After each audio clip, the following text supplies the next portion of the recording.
Hi everyone, John and Charles here. Now that the Spring Roundtop Antique Show is officially over here in Texas, thoughts are already turning to the Fall Show, which will be held in October. And now that we're back home from the festival, Charles and I decided to put together a list of our top 10 tips that we wish we had known before we headed out to our very first antique show. We also think these tips would go a long way with anyone who plans to attend the Roundtop Antique Show or any other days-long antiquing event, even if you've done it before. With that said, here are our top 10 tips for attending any antique show. Number 10, make your travel reservations early. The number of people attending the Roundtop Show was astounding, easily numbering into the tens of thousands. Hotel rooms are a limited commodity, as we ourselves found out, and the further out you book, the more likely you'll be able to grab a room as close to the event as possible. Booking even 5 or 6 months in advance isn't out of the question for the best rooms and rates. But be sure to check your hotel's cancellation policy. A lot can happen in 6 months, and if you need to cancel, you don't want to be on the hook for a huge bill. Number 9, check and recheck the weather. If it's Texas, it's probably going to be hot, but the weather can change overnight. So be prepared for anything. Make sure you pack at least some clothes for a complete change of temperature, and make sure everyone in your party has an umbrella. While you're there, check the weather for the next day every night. And if it's going to be hot, make plans to go early to outside venues and save inside and air-conditioned venues for the hot afternoons. Number 8, dress comfortably. This isn't Fashion Week in Milan, but you'd be surprised at the number of people that we saw dressed in full multi-layered dressy clothing, including high-heel shoes. Most of these venues have uneven, rocky, or grass flooring, and you don't want to be both hot and uncomfortable while searching for the good stuff. So dress comfortably. Number 7, plan your events and venues.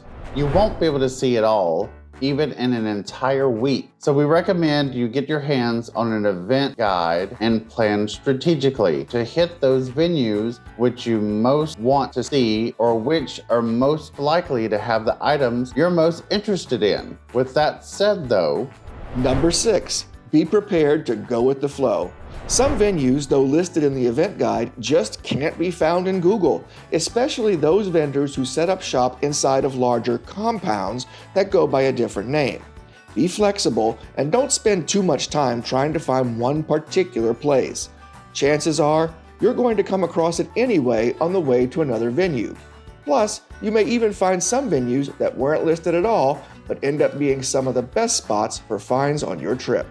Number 5, always ask for a discount. As with most non-essential items, especially used items, the value of an item is only what a buyer is willing to pay for it. Vendors know this, and most of them are only too willing to give a deal on an item that you're particularly interested in. Remember, if they don't sell the item before the event ends, they may have to pay the cost to haul all of those items back home with them and miss the opportunity to have them made a sale at all.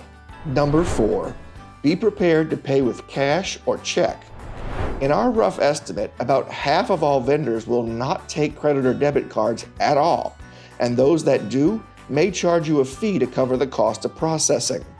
Other vendors may take Venmo or an alternate payment method, but those are likewise rare.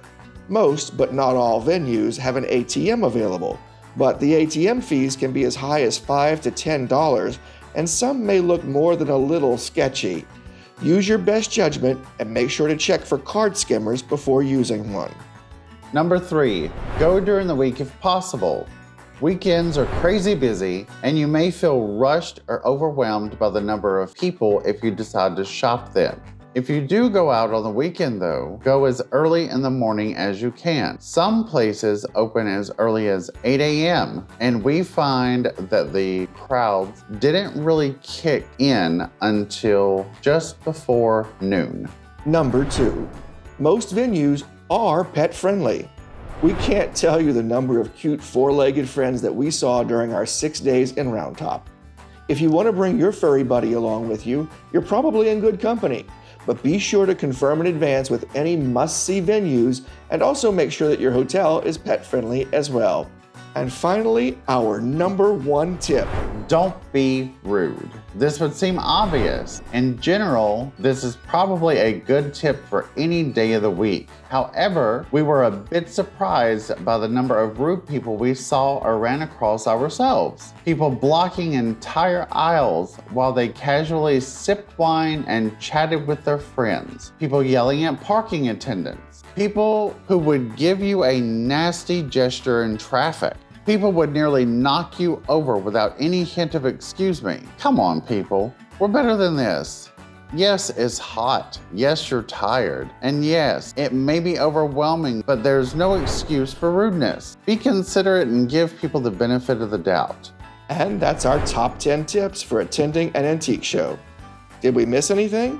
Is there a tip or trick you'd like to share? Let us know in the comments below.